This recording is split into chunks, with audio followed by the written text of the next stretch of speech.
My name's David Adler. I'm the president of the Australian Jewish Association. As you can see, we are ready for the last night of Hanukkah. We have here our Chanukiah. We've upgraded to oil burners with kosher extra virgin olive oil all ready to go. We've got the donuts, we've got the Hanukkah gelt. I've given a couple of talks at Hanukkah events this year, and I thought I'd share with you a political message that relates to Hanukkah, that relates to the current times, that's not really being discussed much, and we should think about 2017 Hanukkah. When you go to these events and you hear people talk, often Hanukkah is described in quite poetic terms, very nice messages, light overcoming darkness, the few overcoming the many, when they relate the story of the success of the Maccabees fighting the Syrian Hellenists and the miracles that are performed. Obviously, this represents the 8 days burning in the menorah when there was only 1 day's supply of oil. Very nice messages. But I was thinking about what would the Maccabees have been contemplating when they were going through their fights, when they were standing up for their beliefs. It's very unlikely that they would have been thinking about lighting candles or eating donuts.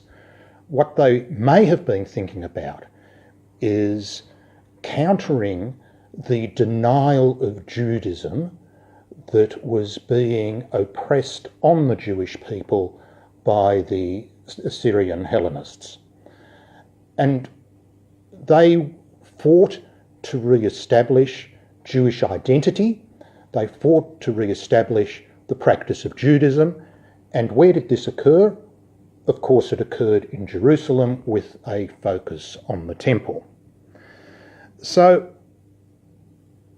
this is being played out now, in a way, in 2017. I've come back this year from some weeks spent in Israel, and a good friend of mine, Professor Mordechai Kadar, gave me a souvenir. And it's very boring to show people souvenirs of your trips, but I think this is worthwhile as an exception. What he gave me was a genuine PLO leader's scarf. Now, I won't put it on, it is a terrorist scarf. But I want you to have a look at the messages on the scarf. Here we have a picture drawn of the Dome of the Rock.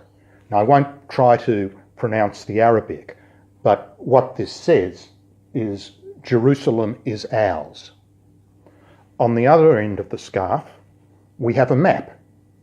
The word is Philistina. The map excludes the state of Israel. There are Arabic names. So what we have here is an example of the denial of Jewish identity in the land of Israel, in Jerusalem. Of course, only days ago, we had Donald Trump announce the US position in recognising the capital of Israel as Jerusalem. Prior to that, we had a series of resolutions at the United Nations, essentially again denying Jewish identity in Jerusalem. So we have played out again a battle for Jewish identity in Jerusalem in 2017. Now, unfortunately, when it came to those resolutions in the United Nations, a few countries voted against those ridiculous resolutions, a majority voted in favour, and some sat on the fence, and Australia was one of those. Now, we think that's wrong. Australia should take a principled stand and oppose such resolutions. So here's a message that in 2018, let's all get on board with the Maccabee message.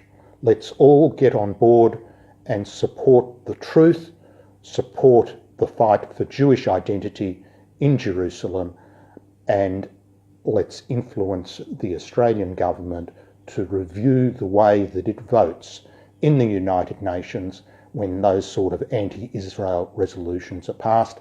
This will be one of the missions of the Australian Jewish Association next year. We will be joining hands with some very good friends, collaborators, including some in the Christian community. I urge you to support our work. You will find on this Facebook page a couple of buttons: sign up and join us. Click on it. Consider becoming a member of HAA. If you are part of the Jewish community in Australia, we would welcome you. We want to build this organisation to be an effective voice. Thank you for listening.